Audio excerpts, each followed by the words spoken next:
சாய்ராம். வணக்கம் நேயர்களே.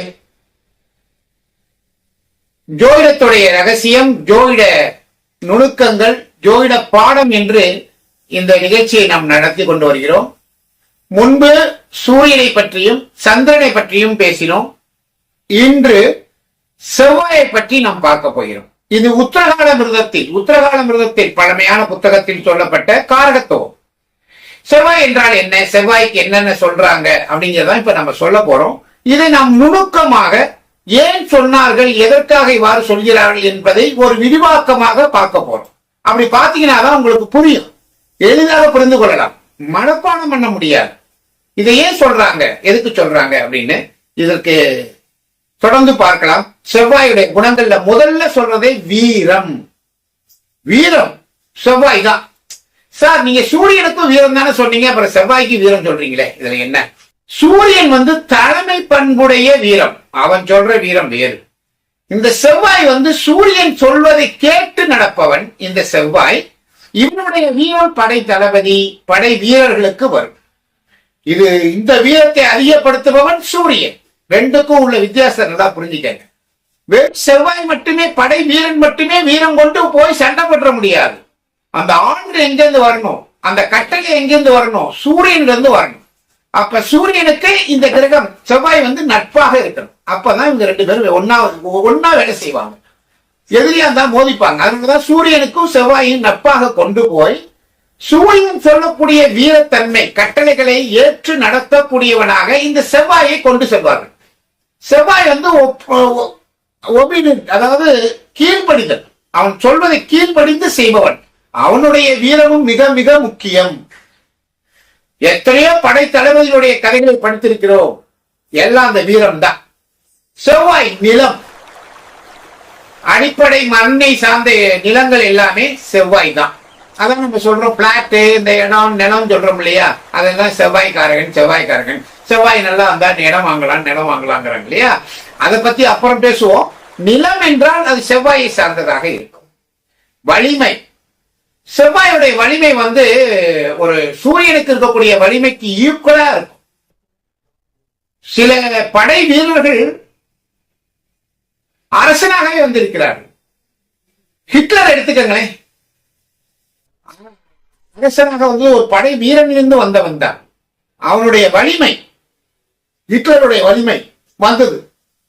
எனவே இந்த செவ்வாய் என்றால் ஒரு ஒபேத ஆர்டர், கீழ்ப்படிதல் மட்டுமல்ல, அவன் முயற்சி செய்தால் சூரியனாக கூட வரலாம், அரசனாக கூட வரலாம்.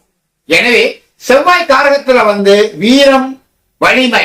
அடுத்தது போர் தளவாடம். செவ்வாயில இருக்கக்கூடிய போர் தளவாடங்கள் பீரங்கி, கத்தி, அம்பு. அந்த காலத்துல போர் தளவாடங்கள் அது இருந்தாதானே சண்டைக்கே போக முடியும். சண்டையை போய் எதிர்க்கிறதே போர் தளவாடங்கள் தான். அதை தரித்து கொண்டுதான் போவாங்க. அதனால இந்த போர் தளவாடம் மற்றும் அதை தரித்தல். அரச பதவி, இங்க இருக்கக்கூடிய அரச பதவிக்கு தான் இப்ப நான் முன்பு சொன்னேன். ஒரு வீரன் தன் வலிமையினால் அரசனாகுதல்.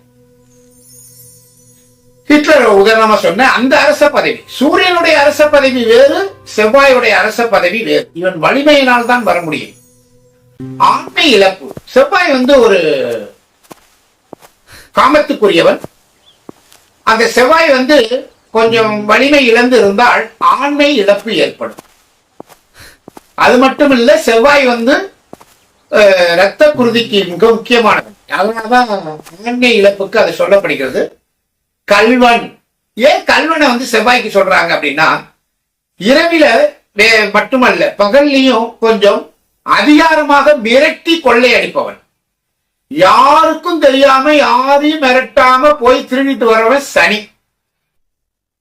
கண்ணுக்கே தெரியாம மகா கொள்ளையடிப்பவன் ராகு. இந்த செவ்வாய் மிரட்டி வாங்குவான், கத்திய காட்டுவான், இந்த எடு, எல்லாத்தையும் எடு, கொடு அப்படிங்குவான். அந்த கல்வன் இந்த கல்வன். போர், செவ்வாயினாலே போர் தான். சண்டை, வலிமை, வீரம், இதுதான். பகைமை, சண்டைக்கு போயிட்டா அப்புறம் என்ன நட்பா வரும்? பகைமை தான் வரும். அப்ப அந்த பகைமையும் செவ்வாய் தான். பெருந்தன்மை, செவ்வாய் என்னடா பெருந்தன்மை? சந்திரனாவன் அள்ளி கொடுக்கறதுக்கு அதெல்லாம் கிடையாது. மனம் இழந்து கொடுக்கிறது பெருந்தன்மை. சண்டைக்கு போறான், அவன் வந்து பணிஞ்சிட்டான், ஐயா என்ன விட்டுருயா, சரி போ போ. ஆனா செங்கிஸ்கான் ஒருத்தர் இருந்தான், அவன் வந்து பெருந்தன்மை எல்லாம் கிடையவே கிடையாது, மன்னிப்பே கட்டாலும் தலையை வெட்டான்வான். அவன் வேறு, அந்த சூரியன், அவன் செவ்வாய் கிடையாது, அவன் சூரியன். அவன் சொல்றதை எல்லாத்தையும் கேட்பானுங்க இந்த செவ்வாய். செங்கிஸ்கான் சொன்னதை எல்லாரையும் கேட்கக்கூடிய செவ்வாய் இருக்கானுங்க இல்லையா, அந்த படை தளபதிகள் படை வீரர்கள்லாம், அவங்களுக்கெல்லாம் பெருந்தன்மை இருக்காது, வெட்டுனா வெட்டுருவாங்க. அந்த பெருந்தன்மைங்கிறது பகைவர்களை மன்னித்தல், ஆழ்ந்த சிவப்பு வண்ண பொருட்கள் மீது விருப்பம். ஏன்னா செவ்வாய் வந்து சிறப்பு, செவ்வாய் கிரகம் வந்து சிவப்பு, அதனாலதான் அந்த சிவப்பு வண்ணத்தை இதுல கொடுத்திருக்காங்க. வடநாட்டுல வந்து செவ்வாயை வந்து மங்கள்கரமாக நினைக்கிறாங்க, தமிழ்நாட்டுல வந்து செவ்வாயை வந்து தோஷமாக நினைக்கிறாங்க. இது ரெண்டும் உள்ள வித்தியாசம். மங்கள்வார் அப்படின்னு செவ்வாயை வந்து வடநாட்டுல சொல்றாங்க, அது வந்து செவ்வாயை வந்து ரொம்ப மங்களகரமாக நினைக்கிறாங்க. தமிழ்நாட்டுல வந்து அது வந்து ஆக்சுவலா ஒரு தோஷமாவே பாக்குறாங்க. அது சிவப்பு கிரகம், கோபத்துக்குரியவன், அவன் ஆபத்துக்குரியவன், ஆக்சிடென்ட்டுக்குரியவன், அதாவது விபத்துக்குரியவன் அப்படிங்கிற காரணத்துல பாக்குறாங்க. இந்த மாறுபாடு வந்து வடநாட்டுக்கும் தென்னாட்டுக்கும் உள்ளதுதான். எனவே சிவப்பு வண்ண பொருட்கள் மீது விருப்பம். தோட்ட காவல்காரன், இதெல்லாம் காவல்காரன், எல்லா காவல்காரனும் செவ்வாய் தாங்க. அவங்க சொல்றதை கேட்கக்கூடிய செவ்வாய். செக்யூரிட்டிஸ், பாதுகாவலர்கள் எல்லாம் செவ்வாய் தான். அவங்க எல்லாம் சூரியனா இருக்க முடியாது. ஏன்னா இப்ப செக்யூரிட்டிஸ் வராங்க, பக்கத்துல பின்னாடி ஒரு 10 பேர் வராங்க, அவங்க வந்து ஆர்டர் பண்ண முடியாது. நம்ம சொல்றதை அவங்க கேட்கணும் இல்லையா. அப்ப சூரியன் வேறு, அந்த சூரியனுக்கு பாதுகாப்பாக வரக்கூடியவர்கள் செவ்வாய், அதான் காவல்காரர்கள். அது எங்க இருந்தாலும் காவல்காரர்கள் எல்லாமே செவ்வாய் தான். அது படை வீரர்களா இருக்கட்டும், அல்லது செக்யூரிட்டிஸா இருக்கட்டும், அல்லது வந்து பாதுகாவலர்களா இருக்கட்டும், யாரா இருந்தாலும் தோட்டத்தில் இருக்கக்கூடிய காவல்காரர்களும் செவ்வாய் தான். தாரை முழக்கம், இந்த சவுண்ட், செவ்வாயோட சவுண்டு, அந்த போர் முரசுன்னு சொல்லுவாங்க இல்லையா, அந்த முழக்கம் வந்து இந்த தாரை முழக்கம் வந்து செவ்வாய். நல்ல முழக்கம், தாரை முழக்கத்திலேயே மியூசிக்கல்லே அந்த ட்ரம் வாசிக்கிறதுலே வந்து வித்தியாசம் இருக்கு. சுக்கிரனுக்கு வந்து சுகம், சந்திரனுக்கு வந்து சந்தோஷம், செவ்வாய்க்கு வந்து போர் முரசு. அன்பு, அந்த அன்பு சந்திரனுக்கு இருக்கா, இந்த செவ்வாய்க்கு இருக்கிறது கொஞ்சம் முரட்டு அன்பா இருக்கான். அது சில படத்துல எல்லாம் நடிகர்கள் நடிப்பாங்க பாருங்க, அவர் முரட்டுத்தன்மா அவர் அன்பை செலுத்துவாங்க. அது பகைவர், பகைமை வந்தாலே பகைவர் தான்.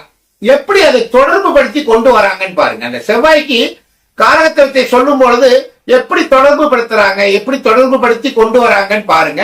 இதோடைய வேற்றுமையும் பாருங்க, மற்ற கிரகங்களுக்கு சொல்வதற்கும் இதற்கு சொல்வதற்கும் உள்ள வேற்றுமையும் புரிந்து கொள்ளுங்கள். அப்பதான் வந்து நம்ம பாடத்தை கத்துக்கும் போது ஒரு மனப்பாடம் பண்ணாம மனசுல பதிய வைக்க முடியும். பகைமை